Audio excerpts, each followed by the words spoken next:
Salut Sébastien, comment tu vas? Bonjour, merci, très bien.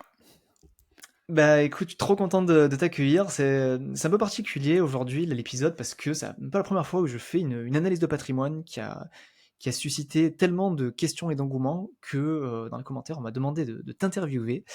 Ce que je fais, donc tu le fais à visage caché hein, pour préserver ton anonymat. Et voilà, je voulais vraiment te remercier déjà de venir sur le podcast pour que tu nous expliques ton parcours et que tu nous expliques ta stratégie parce qu'il y a beaucoup de questions qui sont revenues. Donc l'idée aujourd'hui, c'est que tu vas, on va re-éplucher ton patrimoine ensemble et puis on va détailler, on va se baser un peu sur les questions que j'avais pour toi et les questions que les abonnés t'ont posées pour qu'on comprenne un peu mieux comment tu vis en tant que rentier à 47 ans. Et voilà. Donc est-ce que tu peux déjà te présenter un petit peu, nous dire qui tu es, d'où tu viens, avant qu'on parle de ton Ouais. patrimoine. Bah, pas de souci, bah, merci pour l'invitation, puis merci aussi à tes auditeurs qui ont posé des questions parce que bah, j'avais un peu hésité, je me suis dit, moi, si c'est entre guillemets, c'est pour me faire allumer par des haters, bon, ça m'emballait pas des masses, mais après, bon, ça fait longtemps un peu que je suis ta chaîne, j'avais déjà vu les différents commentaires, et bon, j'ai vu que c'est des gens plutôt voilà, bienveillants, qui connaissent le patrimoine, la gestion de patrimoine, etc. Voilà, donc c'est Et t'as eu raison d'avoir un peu peur parce que c'est vrai c'est un peu qui tout double, hein. On peut, comme tu dis, hein, en fonction de qui l'aurait vu, t'aurais pu clairement te faire démonter, comme avoir du commentaire bienveillant et des gens qui cherchent à comprendre et voilà, des gens plutôt qui sont dans la démarche d'apprentissage, essayer voilà, de s'intéresser à ce que tu as fait. Donc, moi aussi, j'étais agréablement, je t'avoue que j'ai eu peur aussi, hein. Je me suis dit, attends, il va pas bien passer l'épisode, mais il est bien passé, donc c'est une bonne chose. voilà, voilà. Donc c'est bon après, on dit on a les syndicalistes qu'on mérite dans une entreprise, bah, j'ai envie de dire qu'on a les auditeurs qu'on mérite. Vu le contenu que tu proposes, que tu es bienveillant, etc. Bon bah t'es gens en adéquation. Donc c'est aussi moi pour ça que je l'ai fait. C'était aussi d'une part pour te remercier parce que Ben, j'ai vu merci. tellement passer de gens qui font, on va dire les choses comme elles sont, qui font de la merde, qui racontent n'importe quoi sur la gestion de patrimoine, devenir riche en un mois, machin, sans parler des escrocs qui te promettent du 20% par mois, etc. Je me suis dit, c'est un peu dur de proposer de la qualité, Hmm. donc je me suis dit, voilà, une manière peut-être de l'aider un petit peu à développer tout l'écosystème qu'il est en train de faire, ça peut être de lui envoyer mon patrimoine, puisque bah, je me doute que tu as une audience un peu plus jeune que moi, qui est moins avancée dans la vie, donc qui n'a pas le niveau de patrimoine que j'ai. Je me suis dit, si c'est un peu, alors pas servir de modèle, parce que j'aime pas ce mot, mais entre guillemets inspirer, montrer, voilà, donner peut-être des idées. Je me suis dit, bon, bah voilà, pourquoi pas. Et bah, du coup, je regrette pas donc de l'avoir fait. Puis après, quand tu m'as proposé de faire cette interview, alors là, L'épisode. j'étais moins chaud. Là, je dis quand même, m'envoyer le fichier Excel, le répondre de ta question, c'est une chose. Parler pendant 1 heure, ouais, bon, j'ai réfléchi et puis bon, tu m'as mis en confiance, t'es bon, voilà. Donc j'ai dit, allez, on y Mais va. Et moi, puis voilà. ce que j'ai trouvé surtout intéressant finalement dans ton parcours, et c'est quelqu'un qui l'a dit dans les commentaires, c'est qu'on parle souvent, tu vois, de phase de capitalisation. Donc, ce qui, je pense, la majorité des gens qui m'écoutent, je sais que la majorité de mon audience, ils ont voilà vingtaine, trentaine, quarantaine, et qui sont plutôt dans la préparation de la retraite, tout ça. Mais il y a peu de monde finalement qui, à 40, 45 ans, ont la liberté financière comme on l'entend et comme on le souhaite, je pense, la plupart des gens qui m'écoutent. Et comment tu fais concrètement, tu vois, quand tu as le patrimoine qu'il faut, quand tu as le capital que tu as souhaité atteindre, comment tu le fais pour qu'il soit placé intelligemment et en profiter, tout ça. Et l'autre chose aussi qui m'intéressait dans ton parcours, c'est que toi, tu fais partie des seuls gens, enfin, je crois, la seule gens qui est fire, donc libre financièrement, mais qu'il est réellement, tu vois. C'est ce que je te disais au téléphone. Parce que j'ai interviewé des fire, hein, j'ai interviewé des gens libres financièrement sur mon podcast, mais en fait, tous ils sont devenus en partant de zéro grâce à l'immobilier. C'est-à-dire qu'ils ont mis un énorme coup de boost immobilier en mode très très énervé, c'est-à-dire avec de l'immeuble de rapport, de la division, de la location courte durée. Donc c'est clairement pas de l'immobilier passif, hein, c'est clairement un deuxième métier, hein, donc une énergie incroyable à dépenser, enfin, des risques aussi importants à prendre, et ce n'est pas fait pour tout le monde. Et toi, bah, tu es rentier juste avec des SCPI et des actions individendes. Donc certes, ça veut dire que le capital, bah, tu as eu du capital à placer, donc tu as pas construit de zéro et ça va te faire une des premières questions qu'on va poser. Mais c'est ça qui m'a intéressé dans ton parcours. Moi, j'en connais pas mal de gens qui sont dans la première moitié, c'est-à-dire le FI, mais par contre, après, de Ouais. franchir le cap et de réellement devenir rentier, et ces gens-là, tu les connais, ouais, bah, quand j'aurai 500 000, puis après, à 500 000, bah, quand j'aurai 600, puis quand j'aurai 800, ouais, mais tu comprends, maintenant j'ai un gamin, maintenant j'ai SIM. Et au final, ils franchissent jamais le pas, quoi. Et donc, pour moi, Fayeux, il y a vraiment les deux parties, les deux lettres sont bien séparées, parce que tu peux être Ouais, financièrement FI et indépendant, et c'est pas forcément ça. La première partie de l'objectif, à mon avis, tout le monde devrait la suivre. La deuxième partie, c'est pas forcément fait pour tout le monde, mais on en parlera à la fin. Donc, si je reprends ta question, on va essayer de me présenter rapidement. Donc voilà, je suis un homme, ça tout le monde l'avait deviné, je suppose. 47 ans, pacsé, sans enfant. Et on va dire que ça fait une OK. dizaine d'années que je suis rentier. Alors moi, je suis 47 ans, on parlait de rentier à mon époque. Maintenant, on dit failleux, ça fait vachement plus moderne, mais grosso modo, c'est la même chose. Donc Ah ça oui, fait c'est une pareil, hein. dizaine d'années. Tu es libre financièrement. Moi, je dis libre financièrement, au moins Voilà, c'est voilà, on comprend. voilà. Depuis, ça fait une dizaine d'années. Alors, ce qui est OK. peut-être intéressant, c'est que ça n'a jamais été un objectif, en fait, hein. Contrairement à beaucoup de Mmh. jeunes maintenant qui disent, bah ouais, moi je vais être failleux à 35, à 40 ans, à 50 ans, bref. Moi, ça s'est fait comme ça, mais ça n'a pas du tout été un objectif, quoi. OK. Parce qu'en fait, moi, j'ai fait Alors une qu'est-ce qui s'est école de passé? Comment tu as commerce. fait? Ouais. Ouais, parce que il y en a, ils vont dire, il est gonflé le mec. Nous, on s'arrache et tout pour le devenir machin. Lui, il le voulait même pas. Donc, on va quand même un peu expliquer. Ça y est, ça fait Voilà, un peu genre tu nargues, mes auditeurs, quoi. ouais, voilà, et Dont c'est moi pas du aussi, hein. tout le cas. Non, non, c'est pas du tout le cas en fait. Et je vais expliquer, et voilà, ça sera plus compréhensible. Donc, comme je disais, j'ai fait une école de commerce, et après, j'ai rejoint l'entreprise familiale qui faisait Mmh. un peu moins d'une centaine de personnes. J'ai travaillé, j'ai travaillé une dizaine d'années. Et après, ben, j'ai convaincu le reste de la famille que la meilleure option, c'était de vendre l'entreprise. Alors je tiens juste à préciser un truc, c'est que du coup, c'est dire que j'ai un peu dit des bêtises dans l'épisode précédent, hein, parce que j'avais résumé ton parcours en disant que tu avais reçu des parts, d'une entreprise familiale, alors qu'en réalité, tu as bossé dedans quand même 10 ans, quoi. Tu as contribué aussi au Ah développement ouais, de ouais, l'entreprise, tu oui, as bossé à 10 la fin, ans. j'étais le PDG, ouais. Ouais, donc tu étais le PDG, donc OK, donc tu viens tu pas reçu Ouais, d'argent à non la plus fin, tombé du ouais. ciel, quoi. OK. Et du coup, quand, Voilà. Donc quand voilà. tu as vendu cette entreprise, donc tu as reçu donc un capital quand même important. Est-ce que tu peux nous partager du coup le montant que tu as reçu? Moi, ça, je peux le dire, autour de 800 000 800 euros. 000 euros. Voilà, OK. autour de 800 000 euros. Donc quand tu as reçu ces 800 000, tu t'es dit: «OK, avec ça, je pourrais du coup, ben, lever le pied, voire arrêter de travailler». Et quelle était ta démarche pour placer cet argent? Du tout. Non, tu t'es pas dit ça, OK. Non, tu t'es pas dit ça pour les 800 000? OK. Du Non, non. Bah, déjà, j'ai fait quelques années avec le Mmh. repreneur parce que le repreneur, il avait été OK pour, racheter l'entreprise sous réserve que je la dirige. Le mec, il a dit: «Moi, j'ai pas un mec dans un placard, si tu te barres, j'ai pas un mec dans un placard pour mettre à ta place pour gérer la boîte. Mmh. Donc faut que tu restes». Donc et puis après, en 2 mots, quand tu vends une société, tu as ce qu'on appelle une clause d'actif passif. Donc voilà, les vendeurs assurent au repreneur que s'il y a le moins de problèmes, et cetera, dont l'origine est dans le passé, avant la cession, ben, les vendeurs rembourseront l'acheteur. Donc moi, je préférais rester en place pour être sûr que voilà, que le repreneur n'a pas inventé des trucs, etc., pour essayer de. Ça se fait, des fois, il y en a, ils rachètent et derrière, ils essayent de récupérer de l'argent en plus ou moins correctement. Donc, c'était pas du tout la mentalité du groupe qui a racheté, donc pas de problème. Mais moi aussi, par correction, j'ai dit, bah, je vous ai vendu, je vous ai dit que je restais, je reste. D'accord. Moi, la première question que je voulais te poser, c'est quelle était ta démarche déjà? Est-ce que tu te dis: «OK, j'ai déjà des connaissances d'investissement et je vais aller, creuser de mon côté», ou est-ce que tu as, fait appel à ta banque? Est-ce que tu as fait appel à un CGP? Tu vois, quelle était ta démarche déjà pour placer ça? Ouais.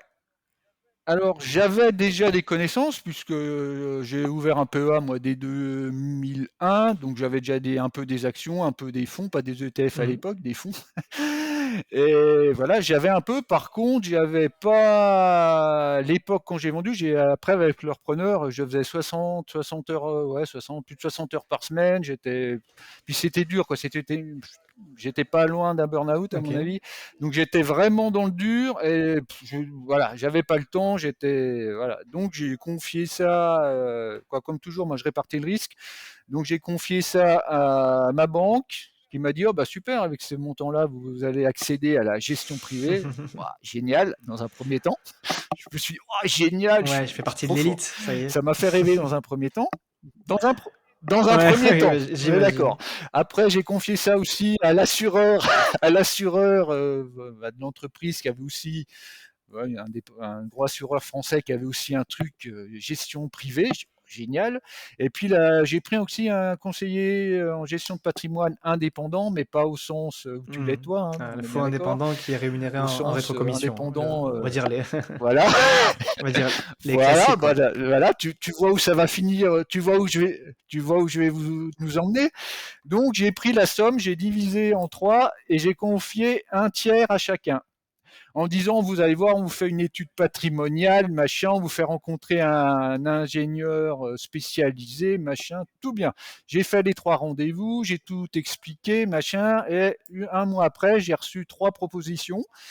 3 fois la même chose, ça s'est résumé à ouvrir un contrat J'étais sûr. d'assurance vie J'allais dire, à laisse-moi deviner. 1% de frais. Laisse-moi deviner. C'est assurance vie avec le profil de risque, bon, en fonction de tes questions, et t'allais être sur des fonds d'investissement classiques avec 2% de frais, j'imagine. C'était un peu ça le, ouais. Voilà, bah t'as tout compris. Donc 1% de frais de gestion. Ouais, des frais de Après, versement. frais d'entrée à Fouah. 4%. Là, je me suis dit quand même, on va pas déconner, j'ai négocié, j'ai eu 2%. Waouh. Et maintenant, j'en rigole, mais à l'époque, j'étais super content. Donc, une gestion pilotée, Donc, où on oui, alors, rajoutait avec des frais de mandat, 0,5 ouais. de frais. Donc je leur mettais, on va dire, 100, il restait que 98 à cause des 2% que j'avais super bien négocié au lieu des 5. Là-dessus, ils me prenaient 1 plus 0,5 de frais pour la gestion pilotée, donc 1,5 qui partait, et je me suis retrouvé avec une quinzaine de fonds que je connais, avec des noms à coucher dehors, des fonds à 2%, etc. Et ça, tu vois, ce que tu viens de me dire, Sébastien, c'est absolument ce que je vois tous les jours, moi, en coaching. Enfin, la plupart des gens qui font appel à moi, ils ont toujours une assurance vie de ce type-là, qu'on leur a vendu il y a 5 ans, 10 ans, voire même l'année dernière. Et moi, ça me fait tellement mal au cœur, parce que c'est tout mon travail de tous les jours. Raison pour laquelle, d'ailleurs, j'ai créé la formation Adieu banquier. D'ailleurs, je suis trop fier de ce nom, parce que je trouve que ça correspond exactement à cette situation. Et parce que, enfin, pour moi aujourd'hui, c'est devenu, voilà, c'est devenu du vol. Enfin, moi, ça me révolte, tu vois, de me dire que avec les Alors, courtiers en ligne qui déjà, moi, il y a existent, plus d'une dizaine d'années, c'était déjà pas ce qu'il y avait de mais mieux, surtout mais avec, ouais. encore une fois, tu vois, et après les gens ils confondent aussi en disant, ouais, mais l'assurance vie c'est un placement pourri. Non, ça dépend où tu ouvres ta assurance vie. Je dis pas que l'assurance vie c'est ce qu'il faut pour tout le monde, c'est le meilleur. Bien sûr, il faut l'utiliser pour ce dont c'est utile. Hein. C'est pas pertinent pour tout le monde tout ça, mais l'assurance vie, ça reste selon moi quand même un pilier qu'on doit avoir dans son patrimoine, mais ça dépend quelle assurance vie tu ouvres, tu vois. Ça dépend où tu l'ouvres, ça dépend ce que tu mets dedans. Et effectivement, quand tu fais le combo assurance vie dans ta banque traditionnelle, avec des fonds d'investissement dedans, avec des frais sur versement, des frais de gestion élevés et les frais liés aux unités de compte, donc les frais sur les fonds d'investissement, forcément tu auras de la perte pourrie en fait.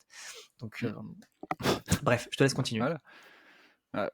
Donc, elle conseiller en gestion de patrimoine indépendant, exactement pareil.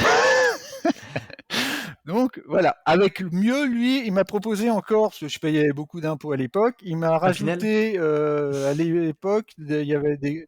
Non, ouais, alors, ils ont essayé de me fourguer un Pinel, mais je me suis pas fait pineliser, donc ça va.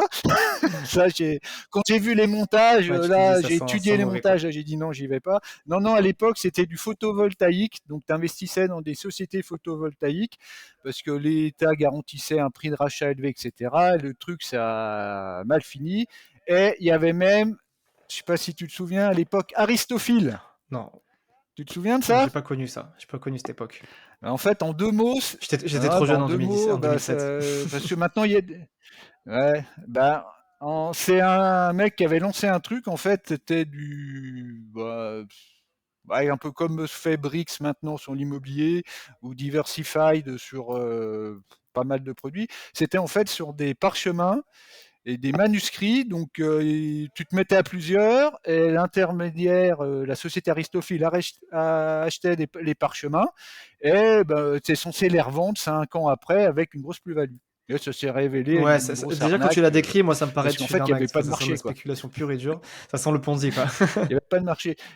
Mais pourquoi les CGP vendaient ça? Parce qu'il y avait des Bah oui. grosses coms, il y avait des frais d'entrée astronomiques, et les mecs se goinfraient sur les commissions. Voilà. Donc bref, voilà ce que Mm. j'ai fait. Donc voilà, ça a duré 2-3 ans. Alors comment t'as fait pour faire tous ces choix super intelligents après, quoi? Parce que c'est ça qui m'intrigue, c'est que moi quand j'analyse ton patrimoine, enfin je l'ai même pas analysé parce que j'avais aucun axe d'optimisation parce que je trouvais que tout ce que tu avais fait était super intelligent. Donc comment t'as fait pour passer, on va dire, de l'épargnant classique qui n'y connaît rien, et c'est-à-dire avec, on va dire, les solutions classiques qu'on propose. C'est pas qu'il connaissait rien, mais qui a fait Mm. confiance. Et c'est pas j'y connaissais rien, j'ai fait confiance. Parce que les gars, ils disaient, ouais, mais j'ai posé la question des frais. Je dis, il fait comme beaucoup de frais. Il me dit, oui, mais les frais, vous en foutez, c'est la performance finale qui compte. Et ça, j'étais d'accord. À la limite, je préfère payer 4% de frais, puis qu'au final, il m'en reste 8, que payer 1% de frais, si au final, il m'en reste 5, à la limite. Mais au bout de 2-3 ans, parce que moi je suis un pragmatique, et puis machin, au bout de 2-3 ans, j'ai quand même sorti ma Mm. calculatrice, et j'ai fait, les gars, les frais, ils sont là, pas de Ouais, problème. elle est pas là, ouais. Par contre, la perf, elle n'est pas là. Donc j'ai dit, bon, moi, payer les frais, si la perf était là, ok, elle n'est pas Qu'est-ce qu'on fait, là. quoi? Donc là, j'ai commencé, Mm. moi, à creuser. Voilà. Et parallèlement à ça, j'ai changé aussi mon. C'est là que je suis devenu, entre guillemets, devenu FIRE, quoi. Ça s'est posé la question de le devenir, on va dire. Et du coup, j'ai dit, ouais, mais si je deviens FIRE, il faut que je gère moi-même et que je fasse bien mieux que ce qu'il me propose là, sinon Mhm. ça marchera pas. Et finalement de devenir autonome, quoi. Enfin, d'apprendre, enfin de prendre le temps de se former. Je pense que ça fait partie de ça parce que si tu délègues tout et que tu dis au banquier, vas-y, démerde-toi, tu sais aujourd'hui que tu pourras pas devenir rentier, en fait. Enfin, à Bon, ça moins va que être tu aies beaucoup plus long, énormément, il faut énormément de beaucoup plus de capital, capital. bah, ou que ce soit beaucoup plus lent, c'est Voilà. ça. Alors que si tu dis, ok, bah, je prends mes finances en main et j'apprends à faire les choses et on se rend compte que c'est pas si compliqué. Enfin, tu Ah ouais, vois, c'est quand tu vas, clair. je pense, investir dans des ETF par exemple ou des CPI, c'est pas si compliqué. Prends le temps de te former, et puis maintenant, tu as quand même plein de contenus gratuits. Alors oui, tu as des formations Ouais. payantes et j'en suis le premier à en vendre, Mm. mais je pense aussi proposer suffisamment de contenu gratuit C'est pour, clair. C'est clair. pour voilà, déjà Ah bah, attends. apprendre déjà beaucoup, beaucoup de choses. Donc, enfin voilà, il y a tout qui est à portée de main aujourd'hui. Moi, j'ai mis 2-3 ans pour bien maîtriser, voilà, pour être, on va dire, bon, j'estime être bon. Deux, Mhm. trois ans, c'était il y a une dizaine d'années. Maintenant, en 6 mois, moins de 6 mois, à mon avis, je ferai ce que Ouais, tu j'ai peux fait y en arriver, 3 ans, ouais. je le ferai en moins de 6 mois sans problème. Ok, ce que je te propose, Sébastien, c'est que, alors moi j'ai prévu un paquet de questions sur ta stratégie, mais j'ai aussi eu beaucoup, beaucoup de questions des auditeurs, et vu que l'épisode il sort quand même assez peu de temps après la sortie de ton analyse ton patrimoine, hein, qui était donc la semaine dernière, je te propose que, on va dire commencer par les questions des auditeurs, qui étaient quand même assez nombreuses, Euh, et il y en a une qui revient souvent, c'est, ok, maintenant tu es rentier, et comment tu fais, par exemple, pour la santé, tu vois? Comment ça se passe, la sécu, mutuelle, enfin, comment tu fais quand tu vas au docteur, tu vois, par exemple? Alors ça, il y a plusieurs options pour être couvert par la Sécu, parce que j'estime, moi, il faut quand même être couvert. La plus simple, Mmh. c'est si tu es marié ou pacsé avec quelqu'un qui lui a déjà la sécu. Dans ce cas-là, tu te rattaches à lui, ce qu'on appelait avant ayant droit, et dans ce cas-là, tu profites de sa sécu, Mmh. et ça te coûte rien. Voilà, c'est la solution la plus simple. Moi, c'est pas celle que j'ai. OK. L'autre solution, c'est de maintenir une petite Ah, mais du activité. coup, alors ça implique d'être en couple. Ah c'est clair. Si tu célibataire, ça marche pas ça? Non, non, ça marche pas. Voilà. Voilà. Il faut se paxer avec un pote. Tu Non, fais, c'est ouais, un pas terrible, mariage quoi. blanc où tu fais ce que tu veux, hein, tu te débrouilles, hein, mais voilà, c'est la solution Ouais, bon, là. là, on est plus dans la légalité, donc on va Voilà, oublier cette solution. voilà. Ça, tu trouves l'amour, Donc, on va oui, être vas-y, plus poétique, on donne-moi va les dire les tu autres, du trouves coup, celles que tu as l'amour. choisies. Voilà, première solution, tu trouves l'amour. Ouais, c'est ça. Deuxième solution, c'est comme j'ai fait au début, c'est que tu maintiens une activité, une petite activité professionnelle, de consulting, même auto-entrepreneur, n'importe quoi. Mmh. Il suffit que tu fasses plus de 9 200 euros de mémoire de chiffre d'affaires par an. Donc c'est pas énorme, hein, 9 200 euros à l'année. Et dans ce cas-là, tu as Mmh. suffisamment de. Tu valides, quoi, et tu valides. Voilà. Troisième OK. solution, et là c'est la moins bonne, c'est d'être à la taxe Puma.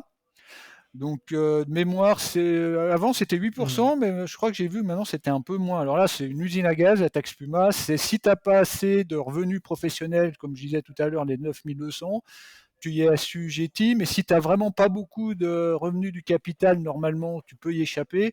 Mais bon, c'est assez compliqué. Et en gros, bah, tu repayes 6, 5 ou 8, il faudrait vérifier les chiffres, de tes revenus du capital pour avoir accès, pour avoir, entre guillemets, être couvert par la Sécu, quoi. On va réexpliquer un peu ce que c'est la taxe Puma, parce que ça faisait partie des questions, tu vois? Il y en a beaucoup qui demandaient si, vu que tu rentier, c'est un peu la taxe des rentiers, quoi. C'est ça qui a été créé aussi il y a pas longtemps d'ailleurs, je crois. Et est-ce que tu peux en parler? Bah, en fait, c'était créé une dizaine d'années parce qu'il y a pour, entre guillemets, que les Pour gros contrer le mouvement rentiers. FIRE. Ouais, non, c'était surtout pour les gros rentiers, voilà, qui déclaraient des centaines de milliers d'euros et qui étaient quand même couverts par la Sécu facilement. Donc, et ça, que la taxe Puma soit créée, moi je trouve ça bien. Je veux dire, c'est normal qu'on contribue. Dire, tu peux être rentier quand tu as une jambe cassée, tu vas à l'hôpital. Vu qu'on ne te facture pas, on n'est pas aux États-Unis, on Mmh. va pas te facturer la réparation de ta jambe, que tu la payes en cotisant à la Sécu, c'est tout à fait normal, quoi. Le salarié, il cotise à la Sécu, je vois pas pourquoi tu es rentier, tu cotiserais pas. Donc Mmh. voilà, donc ça a été créé à ce niveau-là, et donc du coup, tu payes 6,5 ou 8%, il faut vérifier, des revenus de ton capital. Donc, pour Ah, faire du revenu du simple, si patrimoine, tu as d'accord. 100 000 euros, ça va te coûter 6 500 ou 8 000 euros. Mais bon, la formule est compliquée, il y a des abattements, il y a des. Bon, voilà, on va pas rentrer dans le détail, puisque la plupart de tes OK. auditeurs, ça les Ouais, concerne ouais. pas tout de suite. Mais au pire du pire, si tu n'as pas d'autre solution, tu as cette solution et tu seras couvert. Et tu es couvert exactement comme si tu étais salarié, voilà, et en cotisant à la OK. Sécu sur ton salaire, quoi. Alors du coup, si je récapitule, sur les 3 façons là, donc pour se couvrir pour les frais de santé, donc la première, c'est de trouver l'amour, hein, comme tu nous as dit, et donc être affilié à son conjoint. La deuxième, c'est d'avoir une activité avec au moins 9 200 € de CA pour avoir, bah, du coup, cette activité qui nous permet d'être couvert. Troisième, c'est de payer la taxe Puma, et la quatrième qui est la tienne et que tu vas nous expliquer maintenant. Alors, la quatrième méthode, elle est un petit peu compliquée. Je vais essayer de faire un peu court. En fait, dans les années 2000, j'ai voulu faire de la défiscalisation avec le CGP indépendant, là, ce qui n'était pas une bonne idée. J'ai eu pas mal de soucis, redressement du fisc, j'ai dû négocier, au final, ça m'a rien coûté. Et surtout, le montage était mal fait. Je me suis retrouvé associé dans une SNC, donc une société en non collectif. Et du coup, ça Mmh. a généré que l'URSSAF est tombé dessus à tous les associés. Donc le temps que j'étais salarié, ça allait, puisque comme en tant que salarié, je cotisais par mon salaire à la Sécu, ils m'ont dit OK, on vous embête pas.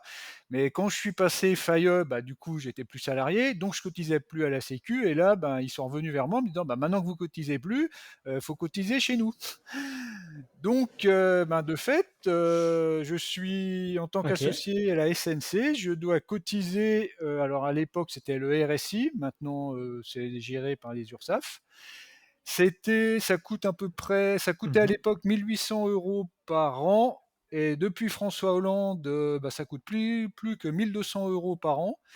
Et sur ces 1 200 €, il y a 400 € qui correspondent en fait à la Sécu. Donc je paye de fait 400 € pour être couvert par la Sécu, ce qui est ridicule.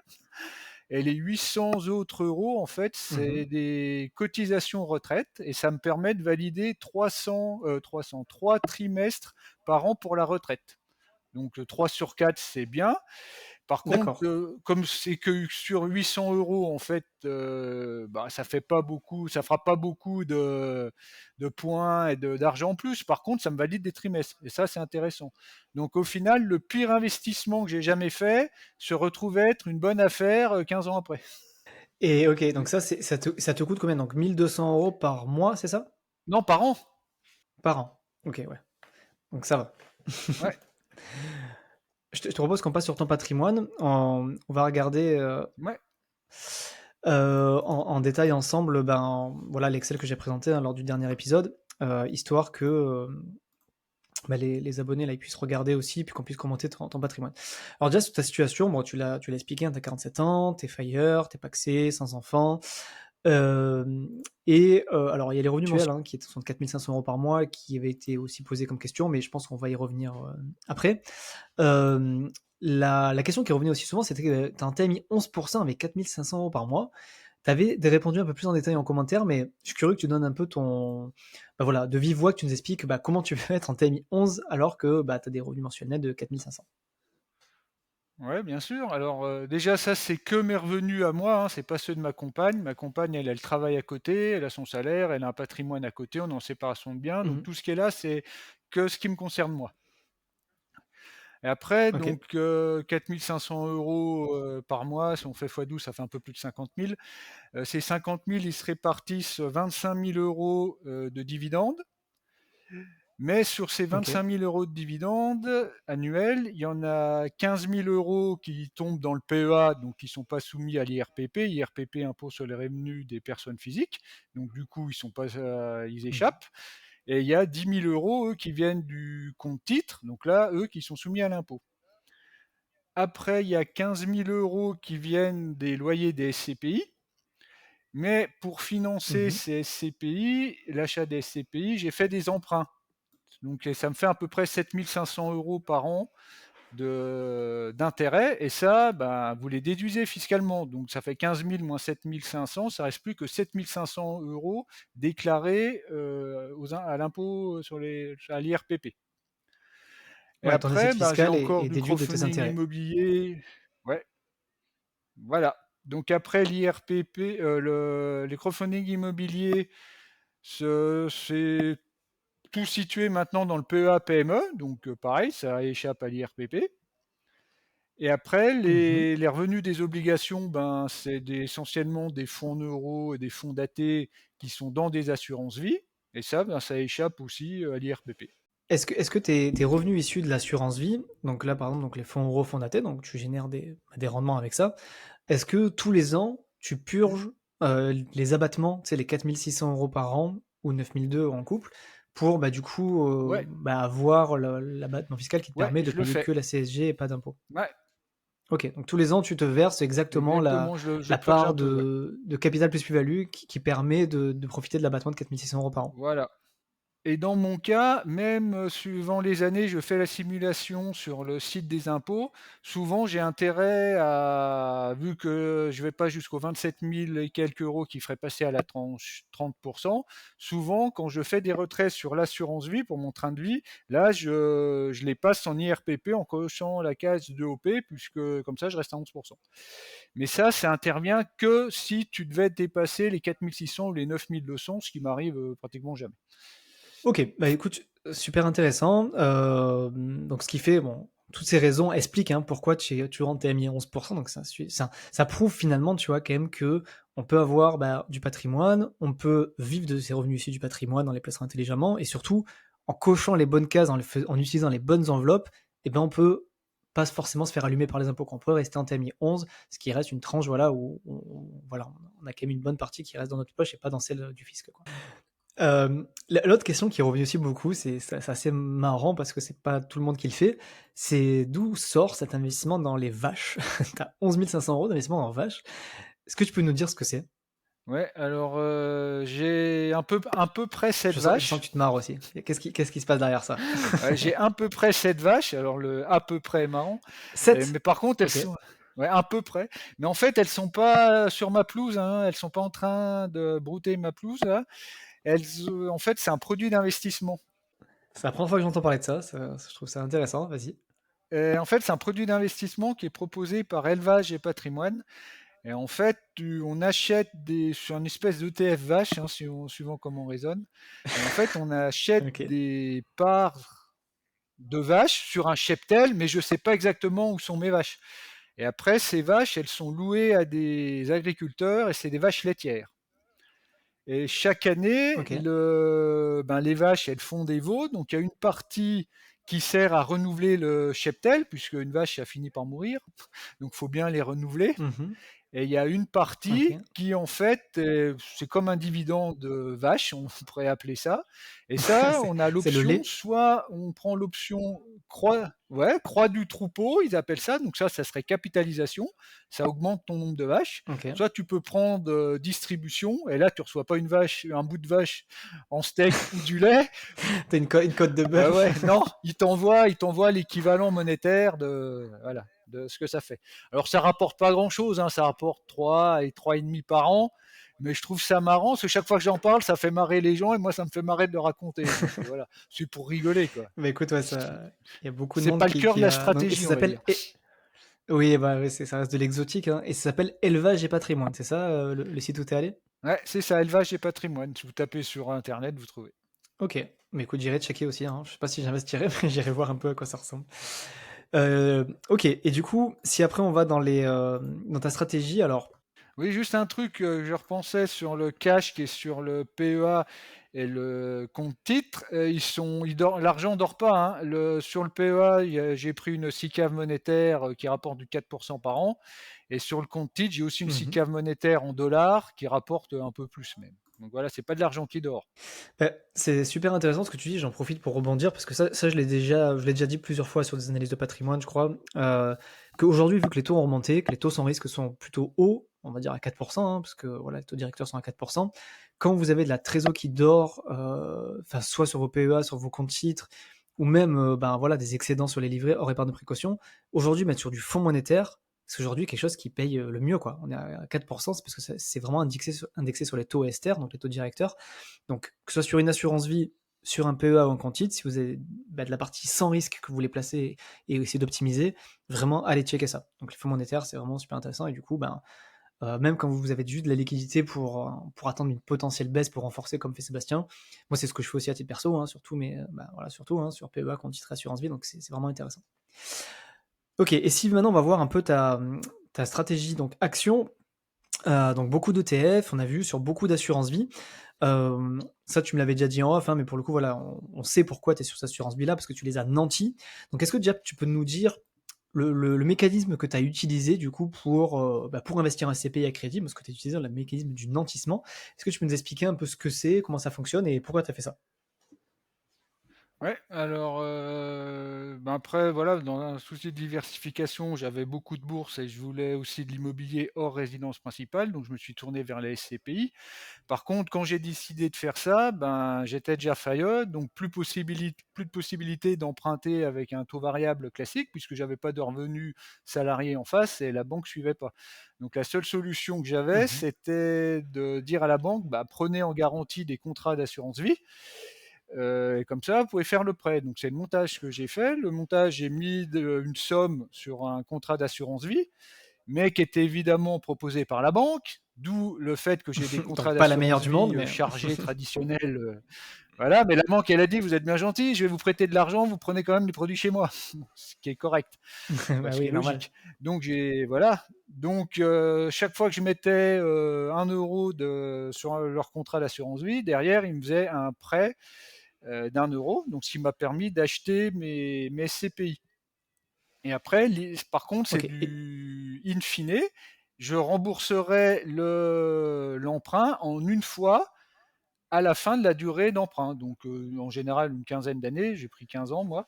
Et là, à l'issue de ces 15 ans, il faut que je rembourse l'emprunt. Et là, j'ai le choix. Soit je prends sur le contrat d'assurance vie, soit à la limite, la banque, elle s'en fout. Je pourrais à la limite vendre les SCPI ou prendre de l'argent ailleurs. Bon, c'est pas ce que je ferais, hein. Je vais évidemment solder ces assurances vie chargées en frais, quoi. Et du coup, ça veut dire que tu as quand même une dette envers la banque du montant, la hauteur du montant de tes CPI, qui sont du coup de hauteur de Ouais, 270 000. Donc, c'est-à-dire qu'aujourd'hui, tu dois 270 000 à la banque. Vu qu'aujourd'hui, tu vides ses revenus passifs, hein, ça fait partie quand même, c'est une manière, enfin, une des parties de tes revenus passifs, tu vas pas vendre tes SCPI. Enfin, en tout cas, si tu le vends, il va falloir que tu le places ailleurs pour, pour compléter ce complément de revenu. Donc, du coup, tu vas faire quoi? Tu vas vendre du coup, ce qui servait de nantissement, donc ce qu'il y a ici sur les 350 000 de fonds euros, tu vas vendre ça plutôt ou comment tu vas faire du coup pour rembourser la banque vu que tu as fait un crédit in fine? Donc, je précise hein, ce qu'est un crédit in fine pour ceux qui ne connaissent pas. C'est en fait, on rembourse que les intérêts durant la durée du prêt et on rembourse tout le capital à la fin. Donc en gros, là, aujourd'hui, Sébastien, il a une dette envers la banque de, donc tu m'as dit 270 ou peut-être plus même? C'est combien? 300 000, parce qu'en fait, j'ai emprunté 300 000 pour acheter 300 000 de SCPI, mais j'en ai quelques-unes qui ont les prix de part qui ont baissé, donc ça vaut plus que 270 000. D'accord. Ouais, Pierre Val Santé, au hasard, je vois, non? Au Ouais, PFO, je sais pas quoi. PFO. Après, t'en as d'autres qui ont augmenté en attendant. Je vois Quorum, je vois Ouais, Crystal Ranch, je pense que ça a ouais, dû augmenter entre le moment où tu les as achetés et aujourd'hui. ouais, mais je les ai achetées il y a pas longtemps, celles-ci, donc non, moins. Ah merde. Ok. Et du coup, comment tu vas faire alors pour rembourser le capital? Tu vas utiliser quoi? Le fonds euro? Bah, ouais, plutôt le fonds en euros, parce que la banque, sur les contrats d'assurance vie, elle m'oblige à avoir l'équivalent de l'emprunt en fonds en euros, parce qu'ils veulent pas prendre de risque qu'un ETF baisse, Ouais, etc., au prendre pas moment de du risque, ouais. remboursement. Donc je suis obligé d'avoir l'équivalent de l'emprunt sur le fonds en euros. Ok, et du coup, est-ce que tu as des choses à nous dire sur ton stratégie de portefeuille CPI? Comment tu les as choisis? Sur quels critères tu t'es basé? Est-ce que tu t'es fait accompagner pour faire ça? Comment t'as fonctionné? Ben, en fait, la banque m'en a imposé en général plus de la moitié, puisque ben, il y en a, elles sont associées à des banques, ou d'autres, Ok. Ah, tu les as pris via ta banque. Tu es pas Ah passé non, t'es bah, pas passé via un autre bah non, courtier. bah, T'es passé par la la banque, banque. elle m'a dit, bah ok, mais on fait le montage et tout, mais par contre, il faut prendre des SCPI chez nous. Et oui, parce que tu nantis le contrat chez eux, et ouais, c'est ça. Donc j'ai été obligé de les prendre chez eux. Ah, Enfin, je veux dire, t'es obligé, ils peuvent pas te prêter l'argent pour que tu bah, l'investisses ailleurs. T'es obligé de d'investir dans leur voilà. SCPI qu'ils proposent, et eux, ils prennent Donc leurs frais, j'ai j'imagine aussi, négocié et il y a ouais. des Ok. fois je suis arrivé à se dire ben j'en prends une chez vous, une ailleurs. Donc voilà, c'est pour ça que j'en ai qui sont plus ou moins bien, j'en ai qui sont bien, genre le Quorum, Crystal Rand, tout ça, c'est des choses où que j'ai pu négocier de les prendre moi à côté, quoi.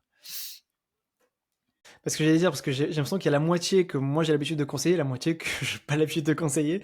Et je pense, bah, du coup, voilà, pas forcément citer de nom, mais voilà, Bah, j'ai bien compris lesquels t'as pu voilà. négocier et lesquels on t'a imposé, quoi.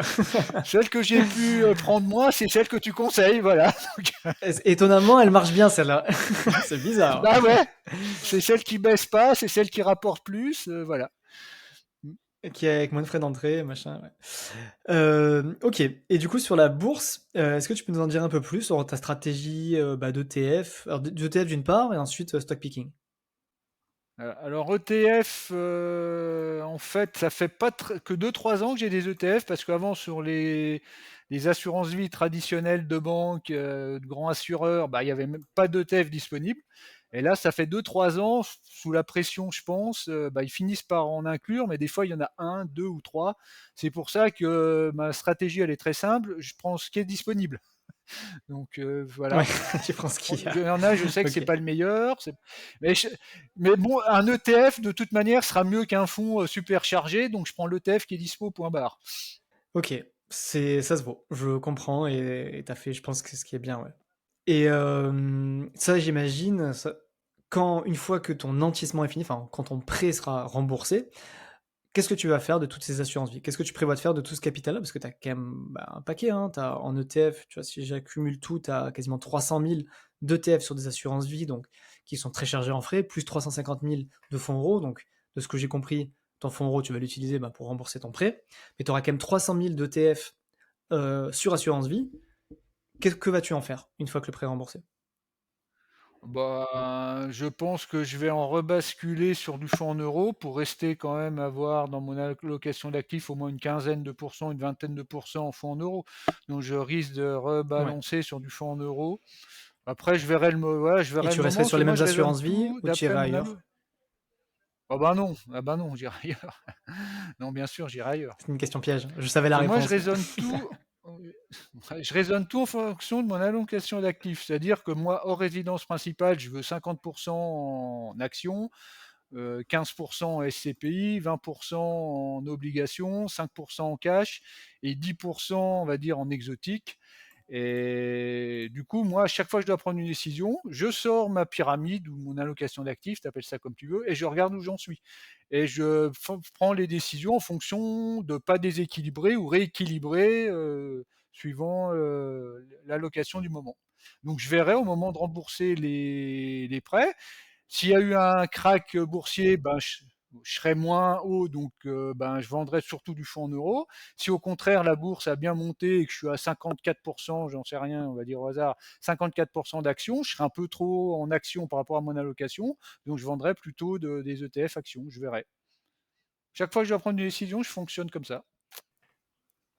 Mais c'est super intéressant et moi je te rejoins à 100% Sébastien sur ça, c'est que en fait tout part de là en fait. Toute décision doit partir de votre allocation globale.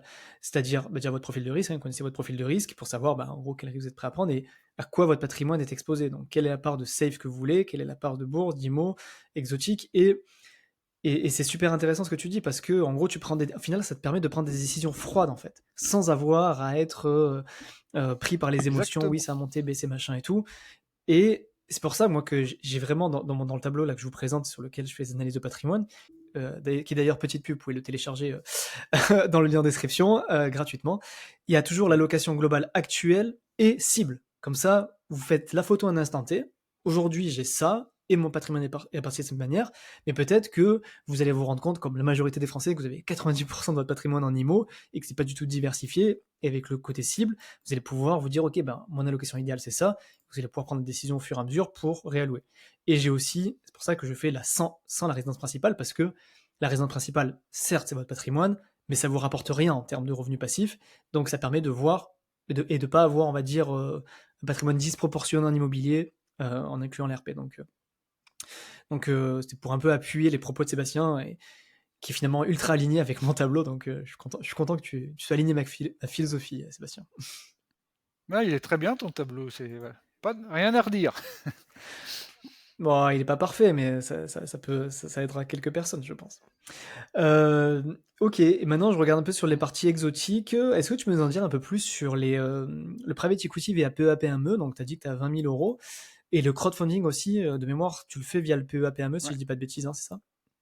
Ouais, c'est ça. Sur le PEA, PME, donc je l'ai saturé évidemment. Je dois avoir 20 000 € de Indépendance et Expansion Europe, donc ça qui est un fonds spécialisé sur les petites capitalisations européennes, puisqu'il n'y a pas d'ETF qui correspondrait. Donc j'ai pris ça, j'estime que c'est le meilleur. Et après, donc j'ai 45 000 € de crowdfunding immobilier. Mmh. Voilà. Et après, sur le private equity, alors j'aimerais avoir plus de private equity, mais je suis toujours freiné par deux choses. La première, c'est que dans les années 2000 à 2010, j'ai fait énormément de FCPI, de FIP, de trucs comme ça, et c'était une catastrophe à 95%. Produit, voilà. Voilà, ça m'a refroidi. Sur le private equity, entre guillemets, d'entrée de gamme pour monsieur tout le monde, et là, et moi je me mets comme monsieur tout le monde là-dedans, bah, c'est très chargé en frais, c'est pas très performant. Après, le vrai private equity institutionnel, c'est encore réservé franchement au gros patrimoine, même si maintenant il y a des choses qui sortent à partir de 100 000 euros. Bah, je trouve, moi, même malgré mon patrimoine, mettre 100 000 € sur un seul produit, même, bah, ouais, il y Ouais, a c'est des pas très produits bien qui me plaisent diversifié, bien, quoi. hein, genre Altaroc, voilà, mais bon, les frais, comme dit Warren Buffett, hein, les frais, vous êtes sûr de les payer, la performance, vous n'êtes jamais sûr de l'avoir. Donc, si vous pouvez déjà éviter de payer les frais qui sont sûrs, donc voilà. Donc, c'est pour ça que j'ai trouvé une autre solution, parce que j'aime bien quand même un peu en avoir du private equity. Donc j'ai pris de l'IDI sur le PEA-PME. Tu peux nous en dire un peu plus ce que c'est IDI? Ouais, alors essayer de faire court. Ouais, alors les private equity, il y a deux grandes méthodes. Il y a va dire les fonds. Donc là, c'est des sociétés qui créent un fonds et ben voilà, le fonds il lève de l'argent pendant une année ou deux. Après, il le déploie et puis au bout de 8, 9, 10 ans, il le restitue. Le IDI, c'est une société d'investissement, donc c'est un peu différent. On achète les parts de la société, donc comme c'est coté en bourse, hein, donc vous les achetez en bourse, et après, c'est avec son capital que la société investit. Donc l'avantage, c'est que ben, vous pouvez mettre ça dans le PEA-PME ou dans le PEA.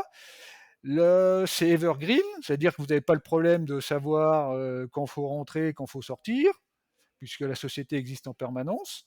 Donc voilà, moi je trouve Mmh. que, et surtout, bah, vous n'avez pas les frais de 3-4% que vous avez sur les fonds. Ouais, sur les 50 dernières années, la sortie du 13-14% par an. Voilà. Donc c'est pas pur. Mais OK. j'ai trouvé que c'était le meilleur compromis en termes de pureté et coût. Quand tu dis 13-14%, c'est quoi? C'est ce qu'elle a généré en bénéf avec ses investissements dans le private equity ou c'est la performance de l'action? C'est la performance de l'action. OK. Parce que ouais, alors moi je suis un peu moins fan quand même de cette stratégie-là, parce que c'est pas réellement du private equity. Tu vois? Ça reste quand même tu investis dans une entreprise, en fait. Pour moi, ça reste de l'action. Alors, bien sûr, ce qu'il y a derrière, tu investis dans une action qui fait du private equity, c'est un peu finalement comme investir dans une REIT, tu vois? Comme dans une foncière cotée. Exactement. C'est-à-dire que J'allais te le dire, c'est c'est vraiment le même exactement principe. SCPI versus rate. C'est exactement pareil. C'est un peu Ouais, le même principe, donc pourquoi pas? C'est vrai que tu es exposé indirectement au private equity, mais tu dépends que de la société. Donc si la société fait de la merde, bah voilà, tu ça le prix de l'action, il va être ressenti et puis tu as la volatilité du marché. Donc c'est une solution, hein, pourquoi pas, hein, je dis pas que c'est une mauvaise, hein, et tu me donneras peut-être tort dans quelques années, certainement même, enfin j'en sais rien. Mais moi, à titre perso, je préfère quand même vraiment investir en private equity. C'est-à-dire je préfère vraiment soit avoir une part, hein, des soucis de mon côté, ou faire directement des FCPR.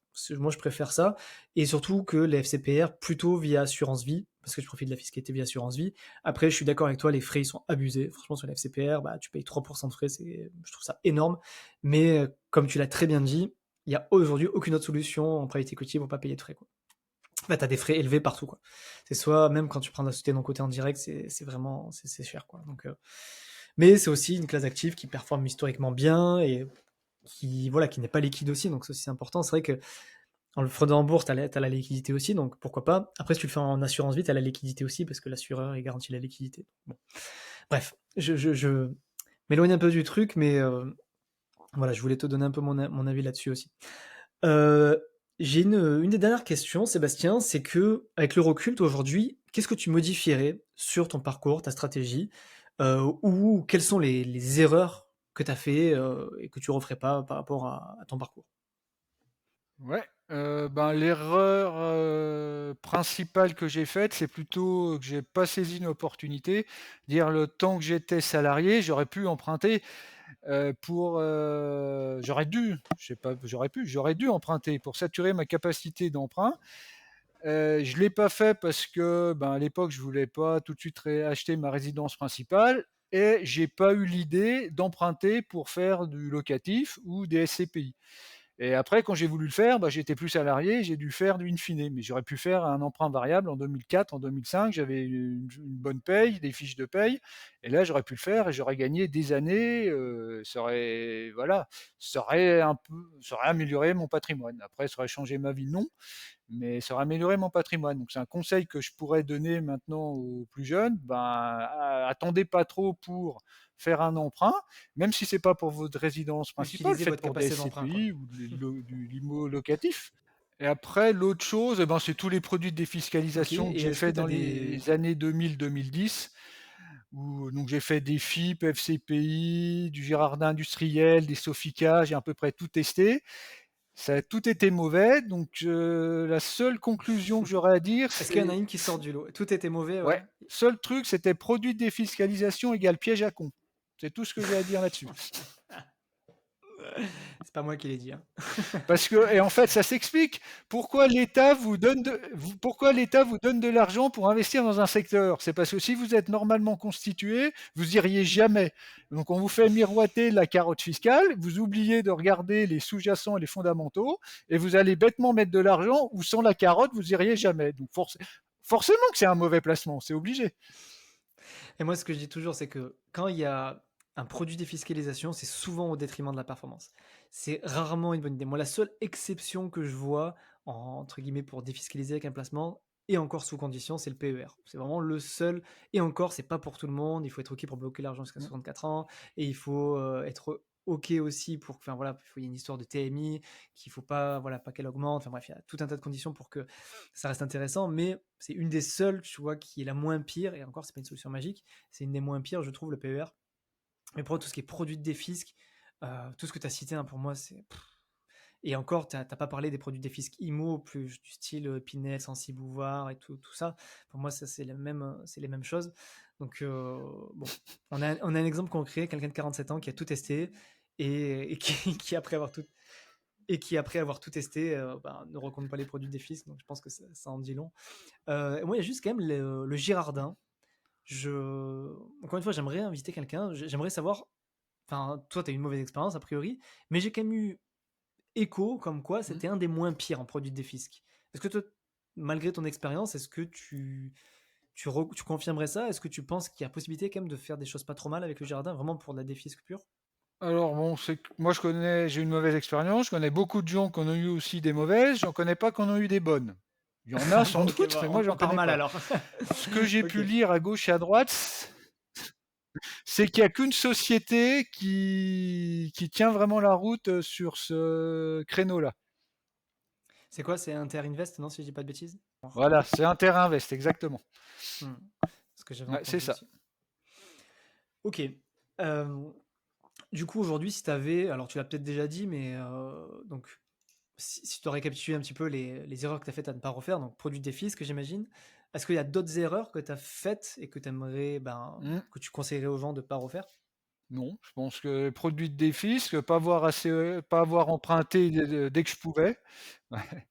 Pas avoir emprunté Ok. dès que je C'est pouvais. la pire, ok. Après, l'histoire de mes SCPI que j'ai pas pu tout choisir et sur des Mhm. assurances vie tradis chargées en frais, ça aurait été mieux de faire différemment, mais c'était soit faire ça, soit rien faire. Et souvent, faut mieux faire quelque chose qui est pas optimisé, mais qui est quand même bon, plutôt que de rien faire. Et du coup, j'ai une dernière question, plutôt lifestyle, j'ai envie de dire. C'est qu'est-ce que tu fais de tes journées, Sébastien? Parce que tu vois, tu fais partie des vrais fire, quoi, des vrais gens libres financièrement. Parce que sur le podcast, j'en ai interviewé plein qui sont devenus libres financièrement en partant vraiment de zéro et sans forcément avoir eu ton parcours, c'est-à-dire plutôt avec le côté immobilier, c'est-à-dire qu'ils ont fait de l'immobilier de manière très très agressive. Mais le truc, c'est qu'ils ont fait tellement de trucs qu'après, ils se retrouvaient à tous faire des business, soit, on va dire, à faire du business en ligne pour vendre des formations ou du coaching en IMO, ou pour faire même d'autres side business ou faire monter d'autres projets. Et toi, tu es la seule personne que je connaisse qui a, du coup, atteint les libertés financières et qui aujourd'hui, du coup, a une vraie vie de fire, quoi. Tu profites vraiment de ton temps. Donc, est-ce que tu peux nous dire comment tu occupes tes journées? Ouais.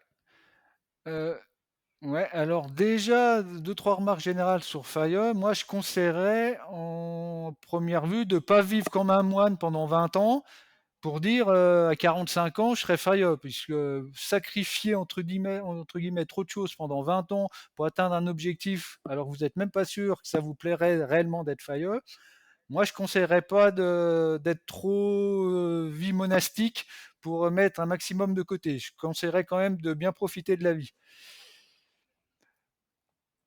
Ok, Après, je intéressant. dirais, je dirais aussi que Fios, c'est pas forcément fait pour tout le monde. Je m'explique. Effectivement, comme la vie que je mène, je l'adore. C'est génial pour moi. Ce ne serait pas forcément génial pour tout le monde. Puisque faut penser quand vous êtes on va dire, bien avant l'âge de la retraite, quand vous voulez faire des activités ou certaines choses, soit Vous êtes faut tout aller seul. avec des retraités, puisque vous voulez faire un truc le mardi, vous voulez faire un truc le mardi à 15 heures. Qui est libre le mardi à 15 heures? Soit des retraités, soit des chômeurs, Ça des fire. ou soit des gamins. Quoi, si j'exagère un petit peu. Donc, voilà, moi j'habite à la campagne, tout autour de ma baraque il y a des vaches, je pense pas qu'il y ait beaucoup de faillons dans un rayon de 10 km à la ronde. Donc, voilà, ça, Ouais. faut en avoir conscience. Après, si vous êtes en ville, c'est sans doute différent, mais dans mon cas, Hmm. voilà, faut avoir un esprit indépendant et savoir se débrouiller et faire les choses tout seul. Et Ok, après, pour comment intéressant j'occupe aussi. mon temps, moi, ouais, c'est relativement simple. C'est grosso modo la demi-journée à m'occuper de mon patrimoine et entre guillemets de ma petite entreprise de rentier en sens large, puisque Mhm. entre les projets de crowdfunding immobilier à étudier et puis moi je lis tous les rapports, j'ai 45 ou 50 sociétés maintenant, j'étudie les rapports annuels, les rapports trimestriels, je fais beaucoup d'analyses, pas parce que ça a un intérêt réel pour la performance, mais parce que j'adore ça. Donc ça m'occupe, Hmm. on va dire, une bonne demi-journée. Et l'autre demi-journée, alors c'est celle plus loisir pour moi, on va dire. Pour la plupart des gens, ça serait tout du loisir ce que Mmh. je dis là, mais pour moi, c'est plus la partie loisir. Là, bah, je fais beaucoup de sport. Donc en l'hiver, je fais beaucoup de ski. Moi, j'habite en zone de montagne, donc je fais beaucoup, voilà, de ski. Et puis hors hiver, hors ski, ben beaucoup de randonnée. Je fais beaucoup de sport, de trail, du tennis, voilà. Et puis après, il y a toujours moyen de s'occuper, hein, lire des livres, apprendre une nouvelle langue, faire de la musique. Vous pouvez à la limite jouer à la console si vraiment vous avez plus d'idées, mais franchement, je m'ennuie jamais, moi. OK. Trop bien. Bah, écoute, hein, j'espère que ça donnera envie à d'autres personnes d'avoir, ton lifestyle, même si, j'entends aussi que des fois, ben, si on est seul failleur dans son coin, bah, du coup, il faut trouver des gens avec qui faire des activités. Bon après, hein, tu peux aussi les faire le soir et le week-end, hein, mais bref. Très très intéressant Sébastien. Merci beaucoup en tout cas pour ton intervention, d'être venu sur le podcast, hein, parce que, ben, voilà, hein, c'était pas du tout sûr, enfin voilà, c'était un peu improvisé, mais en tout cas, c'est vraiment cool que tu sois venu. Est-ce que juste pour terminer, tu peux nous conseiller peut-être des lectures, des podcasts, enfin d'autres, comment dire? Enfin d'autres sources qui t'inspirent? Parce que, enfin voilà, tu m'as dit que tu avais écouté, bah, beaucoup, beaucoup d'épisodes à moi et que tu regrettais un petit peu que je donne pas, voilà, un petit bouquin à la fin et je voulais aussi en profiter pour dire un mot à l'audience là-dessus, c'est que j'ai un peu arrêté parce que j'ai l'impression que, bah, en gros, que l'audience s'en foutait un petit peu, que j'avais pas forcément eu plus de demandes ou de remarques que ça là-dessus, donc j'ai arrêté et si d'ailleurs ça vous intéresse que je demande à mes invités qui recommandent une ressource, un bouquin, un podcast, bref, n'importe quoi, venez me le dire, bah, soit en commentaire, soit, bah, en perso, que je sache. Mais du coup, voilà, Sébastien, il tenait à à partager un petit peu, bah, voilà, d'autres ressources pour ceux qui veulent continuer à se former, s'éduquer financièrement. Ouais, alors en ressources, en site internet, bon, je pense qu'il y a quelque chose qui fait référence, c'est Avenue des investisseurs. Je pense que tu t'en parles aussi. Oui, oui, ils sont déjà passés sur le Après, il y podcast a il y a le plusieurs fois. site, ouais, bien sûr, Les Investisseurs Heureux, donc ex Devenir Rentier. Ça, il y a une mine Mmh. d'informations, ça existe depuis 15 ans, et c'est des gens, voilà, comme moi, entre autres, je suis dessus. Et donc, il y a une mine d'informations, franchement, c'est très intéressant et on apprend beaucoup de choses. Par contre, il faut lire, parce que c'est assez long à lire souvent, mais Mmh. si on creuse, c'est une mine d'or. Après, en termes de podcast, bon, ben, le tien, bien évidemment. J'aime bien aussi celui de Merci. Xavier Delmas, là, L'Art d'investir. Non, mais Mmh. c'est pensé. Très Après, j'aime bien intéressant. À la aussi base, le Morning je suis Bull aussi un Live, auditeur, de Thomas Veillet. Et sinon, qui doit être moins connu, j'ai deux podcasts que j'adore, qui sont faits par des Canadiens en fait. C'est Sujet Capital et L'investisseur transformé. Et en fait, c'est des podcasts qui sont faits par des gestionnaires de fortune dans ouais, des grands conseillers de gestion de fortune. Et ce qui est super intéressant, donc déjà, ils ont une vision, donc c'est en français quand même, hein, avec un accent, mais c'est en français. Ils Mmh. ont une vision un peu nord-américaine, donc ça change, beaucoup plus prise de risque, action que ce qu'on entend par exemple en France. Et ce Mmh. que je trouve génial chez eux, ils conseillent des grandes fortunes à plusieurs millions de dollars. Et par contre, dans leur allocation, la partie action ou même obligation, ils mettent que des ETF.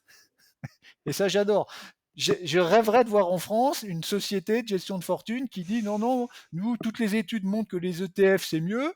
À nos clients, on prend des ETF. Alors, comment ils se rémunèrent? Eux, ils se rémunèrent bah, au conseil, Ah, ce serait où ils merveilleux, hein. prennent On en est encore où loin, ils je prennent pense, un mais for- bah, où ils prennent un for- bah ouais, où ils prennent un forfait, genre, j'en sais rien, 1% par an du patrimoine géré pour tous les conseils qu'ils font, voilà, conseils civils et mmh. autres, mais par contre, sur la partie produit, des ETF.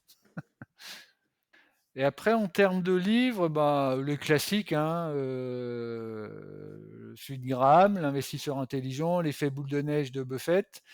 Et après, Mmh. ce que j'adore aussi, ce qui m'a bien fait réfléchir pour mon allocation d'actifs et autres, c'est tout ce qui est les livres de finance comportementale. Donc, Système 1, Système E de Mmh. Kahneman, livre de Thaler, etc. Sur tout ce qui est biais comportementaux et autres. Franchement, ça m'a bien fait progresser dans la gestion de mon portefeuille.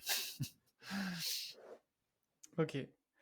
Bon, ça fait beaucoup de ressources là, hein. Je sais pas si j'écrirai tout en description, mais bon, je laisserai remettre pause à ceux qui veulent relever tous les bouquins. En tout cas, merci beaucoup en tout cas Sébastien pour toutes ces ressources. Merci d'avoir pris le temps de nous partager ton parcours, ton expérience, tes stratégies. Je trouve que t'es vraiment un profil vraiment super intéressant. Donc, merci beaucoup. N'oubliez pas que si vous voulez télécharger mon outil, hein, c'est dans la description. Et surtout, ceux qui veulent du coup me donner leur analyse de patrimoine, hein, vous voyez, des fois, ça peut déboucher sur des choses un peu incroyables et faire une interview qui suit. Alors, je vais pas interviewer à chaque fois que je fais une analyse de patrimoine, bien sûr, hein, ça reste exceptionnel. Mais n'oubliez pas de m'envoyer, hein, pour ceux qui veulent que je regarde, hein.